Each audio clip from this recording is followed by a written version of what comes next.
Hello students, जैसा कि तुम सब जानते हो कि जुलाई महीने के मिड डे मील डिस्ट्रीब्यूशन के समय तुम्हारे स्कूल ने नई मॉडल एक्टिविटी टास्क यानी 2021 के लिए नई मॉडल एक्टिविटी टास्क दिया है। चूँकि वेस्ट बंगाल बोर्ड के बांग्ला शिक्षा पोर्टल पर नई मॉडल एक्टिविटी टास्क का हिंदी रूपांतरण अभी तक उपलब्ध नहीं कराया गया है, इसीलिए कई स्कूलों ने इसे अंग्रेजी से ट्रांसलेट करवा करके बच्चों को दिया है और कई स्कूलों ने ऐसा नहीं किया है। जो हो सकता है आने वाले समय में जब हिंदी वर्जन में एक्टिविटी टास्क उपलब्ध होगा तब तुम्हें यह दिया जाए। तो हम लोग इस चैनल पर हमेशा ही कुछ बेहतर करने की कोशिश करते हैं, तो मैंने तुम सभी को ध्यान में रखते हुए जो नई model activity task English version में उपलब्ध है बांग्ला शिक्षा पोर्टल पर, तो वहाँ से उसे हमने ट्रांसलेट किया है हिंदी में तुम सभी के लिए और उसका हल हम तुम लोगों को दे रहे हैं अलग अलग समय पर। तो आज क्लास 9 के मैथ्स के 2021 के मॉडल एक्टिविटी टास्क को हम लोग हल करेंगे, इसीलिए वीडियो के साथ अंत तक बने रहना। और अगर तुमने चैनल को सब्सक्राइब नहीं किया है तो ज़रूर सब्सक्राइब कर लो, ताकि हर विषय का एक्टिविटी टास्क जब हल हो उसका नोटिफिकेशन सबसे पहले तुम्हें मिले और तुम अपनी तैयारी उसी ढंग से कर पाओ। सबसे पहले हम लोग देखते हैं प्रश्न। मॉडल एक्टिविटी टास्क जो नई आई है उसका प्रश्न तुम्हारे स्क्रीन के सामने है। तुम्हारे स्कूल में अगर ये दे दिया गया है तो ठीक है, अगर नहीं दिया गया है तो इस प्रश्न पत्र का PDF लिंक मैं डिस्क्रिप्शन बॉक्स में दे दूंगा, वहाँ से तुम इसे डाउनलोड करके अपने लिए रख सकते हो। एक बार पहले ही कह चुका हूँ, चैनल को सब्सक्राइब नहीं किया है तो ज़रूर सब्सक्राइब कर लो और साथ ही साथ यह वीडियो अंत तक देखने के बाद मत करना, क्योंकि एक एक प्रश्न को सही ढंग से समझने में समय लगेगा तुम्हें। तो वीडियो को स्किप किए बिना अच्छे से देखो और देखने के बाद यदि तुम्हें अच्छा लगे तो इस वीडियो को लाइक करो। तुम्हें कोई प्रश्न पूछना है या जानना है तो कमेंट करो। साथ ही साथ अगर ये वीडियो तुम्हें अच्छा नहीं लगा तो डिसलाइक का बटन दिया गया है, उसे डिसलाइक कर सकते हो। एक काम करना, डिसलाइक करने के बाद यह वीडियो तुम्हें अच्छा क्यों नहीं लगा, इस वीडियो में क्या कमी है, वो जरूर कमेंट बॉक्स में लिख देना, ताकि मैं अगले वीडियो से उन सारी गलतियों को सुधार सकूं। और वीडियो अच्छा लगे तो दोस्तों के साथ इसे जरूर शेयर करो, ठीक है।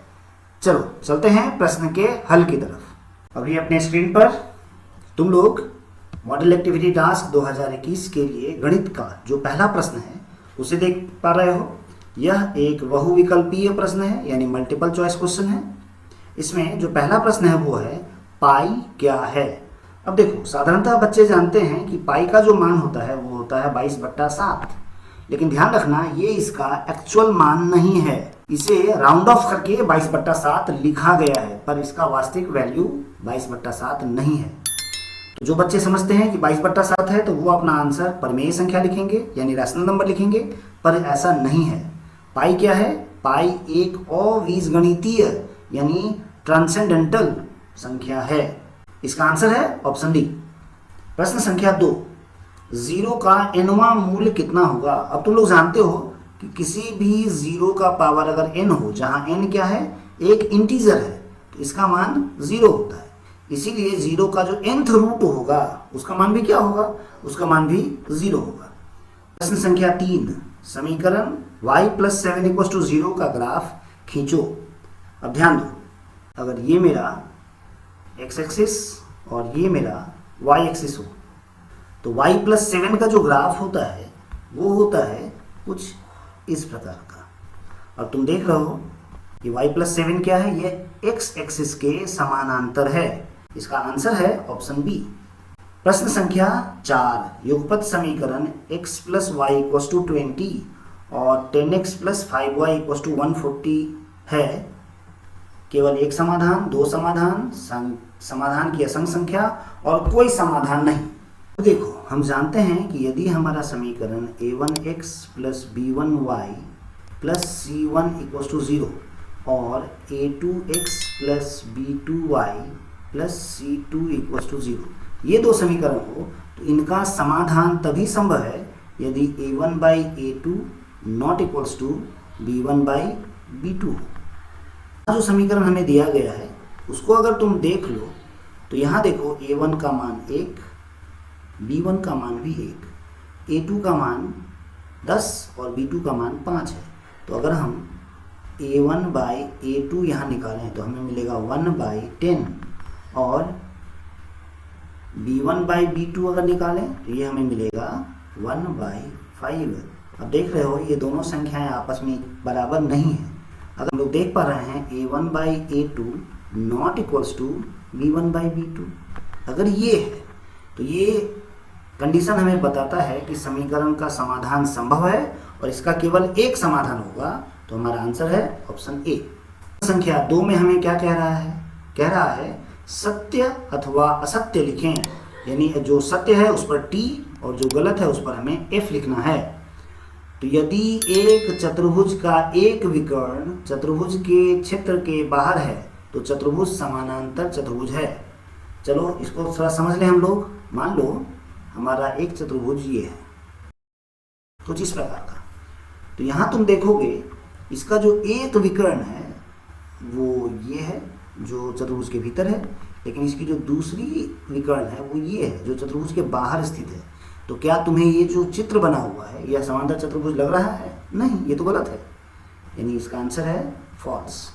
प्रश्न संख्या 2, यदि समचतुर्भुज का एक कोण एक समकोण है तो समचतुर्भुज एक वर्ग है। हाँ बिल्कुल, ये सही है। दूसरा, बहुपद के चर का सूचकांक कोई भी पूर्णांक होता है। क्या ये सही है? हाँ, ये सही है।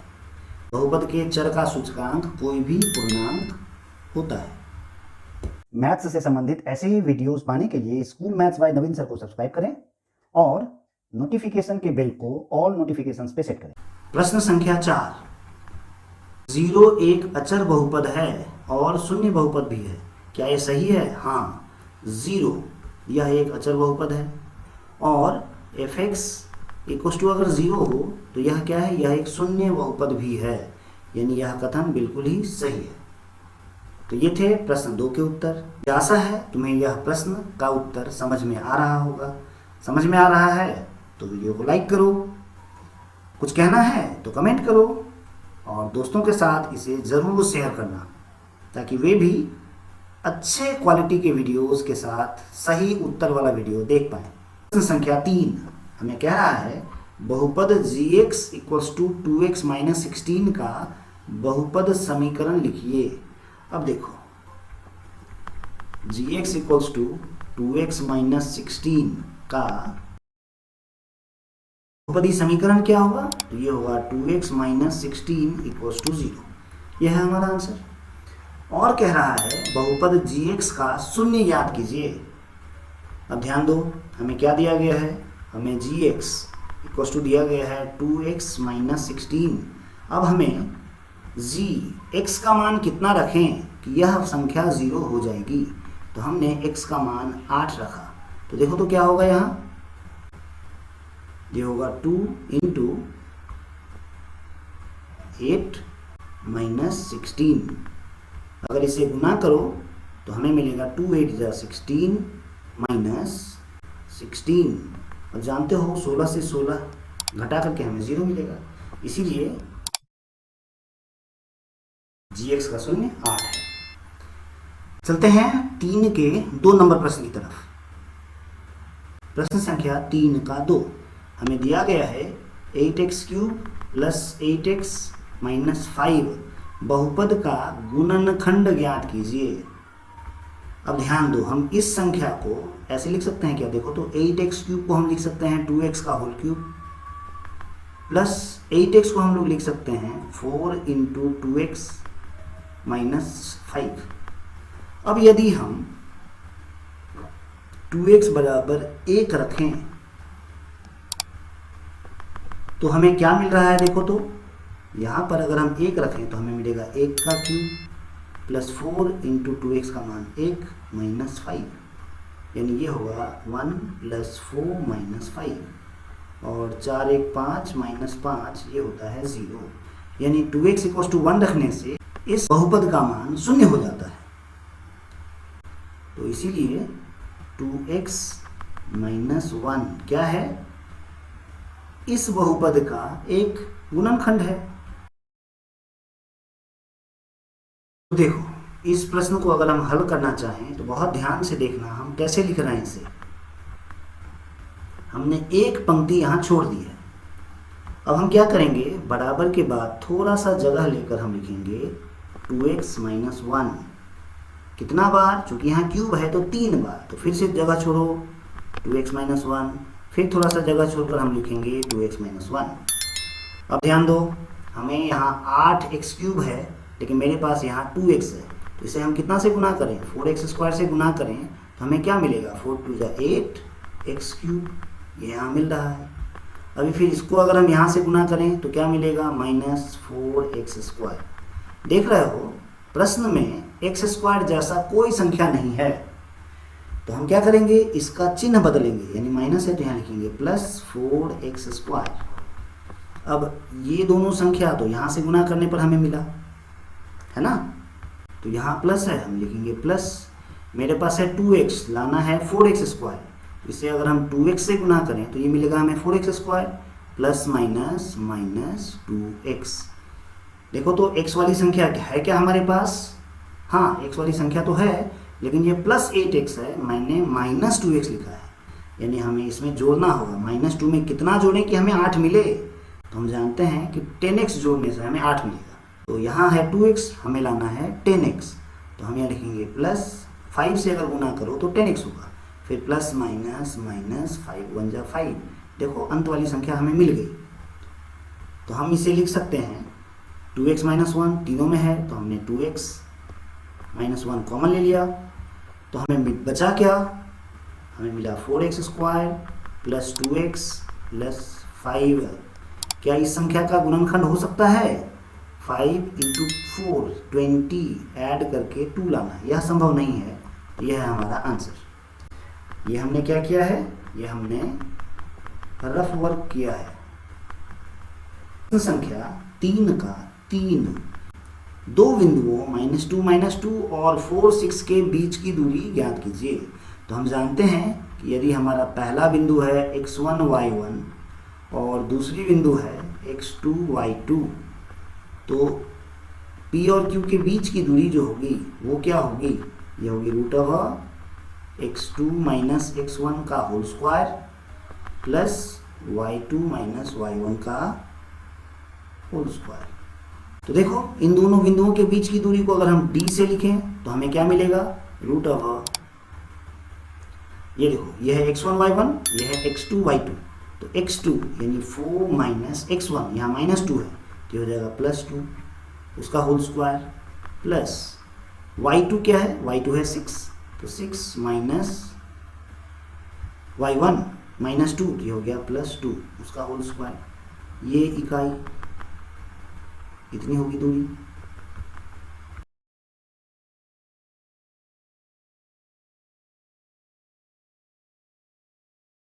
इन दोनों के बीच की दूरी है 10 इकाई। चलते हैं अगले प्रश्न की ओर। प्रश्न संख्या 3 का 4। सिद्ध कीजिए यदि किसी त्रिभुज की एक जोड़ी सम्मुख भुजाएं बराबर और समानांतर हो तो चतुर्भुज एक समानांतर चतुर्भुज होगा। ध्यान दो, हमने मान लिया ABCD एक चतुर्भुज है जिसके आमने सामने की भुजा यानी AD और BC आपस में समान हैं और समानांतर हैं।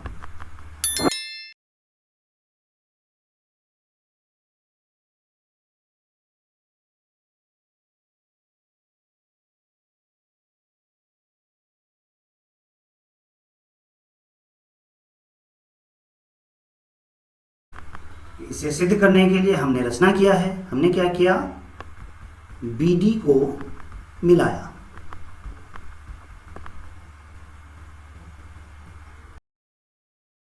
प्रमाण हमने क्या किया, त्रिभुज ABD तथा त्रिभुज BCD में तुलना किया। अगर हम तुलना कर रहे हैं तो देखो हमारा क्या है, AD बराबर BC, ये हमें दिया गया है। दूसरी बात कि चूंकि AD और BC समानांतर हैं तो ये कोण आपस में समान होंगे। क्यों होंगे, एकांतर कोण है। कोण ADB बराबर कोण DBC। क्यों है ये, क्योंकि ए डी समानांतर है बी सी के, और बी डी बराबर बी डी, यानी बी डी भुजा क्या है, बी डी दोनों ही त्रिभुजों में उभयनिष्ठ भुजा है। तो हम देख रहे हैं कि इन दोनों त्रिभुजों के दो भुजा और उनके बीच का कोण आपस में समान है। तो हम लिख सकते हैं कि त्रिभुज ए बी डी सर्वांग सम है त्रिभुज बी सी डी के। और अगर ये दोनों त्रिभुज आपस में समानांतर हैं तो ये दोनों कोण भी आपस में समान होंगे और ये दोनों भुजा भी आपस में समान होगी। तो हम लिख सकते हैं इसीलिए ए बी बराबर डी सी तथा कोण ए बी डी बराबर कोण बी डी सी।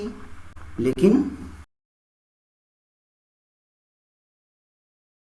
अगर ये कोण एकांतर हैं तो हम क्या कह सकते हैं, हम कह सकते हैं कि ए बी समानांतर है डी सी के। ए बी सी डी चतुर्भुज के दोनों जोड़ी विपरीत भुजाएं आपस में समान है और समानांतर है। इसीलिए हम कह सकते हैं कि ए बी सी डी एक समानांतर चतुर्भुज है।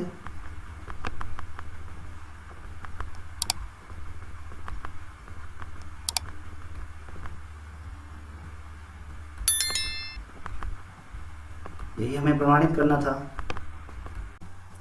मुझे आशा है तुम्हें यह सारा उत्तर सही ढंग से समझ में आया होगा। यदि समझ में आया है और चैनल को तुमने सब्सक्राइब नहीं किया है तो फिर कह रहा हूँ चैनल को सब्सक्राइब कर लो। और अभी यहाँ कुछ वीडियोस के लिंक आ रहे होंगे, उन्हें देखना हो तो उस लिंक को क्लिक करके तुम वीडियो को देख सकते हो। आज के वीडियो में इतना ही, मिलते हैं अगले वीडियो में।